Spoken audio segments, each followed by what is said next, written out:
अस्सलाम वालेकुम दोस्तों, आपके साथ है मोहम्मद याकूब। आप देख रहे हैं यूट्यूब मौसम पाकिस्तान। आपको मौसम की तफसीलात देते हैं दोस्तों। पूरे पाकिस्तान में बारिशों का इम्कान नहीं है।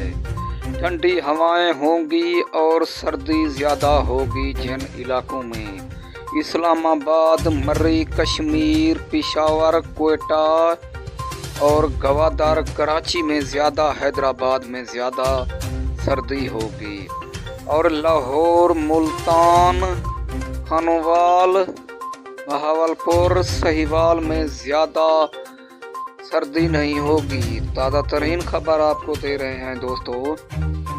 बारिशें भी पूरे मुल्क में नहीं होगी, मौसम साफ रहेगा पूरे मुल्क पाकिस्तान का। और बलूचिस्तान में भी बारिशें नहीं होंगी और खैबर पख्तूनख्वा में भी नहीं होंगी और पंजाब सिंध में भी नहीं होंगी। अगर आपने मेरे चैनल को सब्सक्राइब नहीं किया तो कर लो।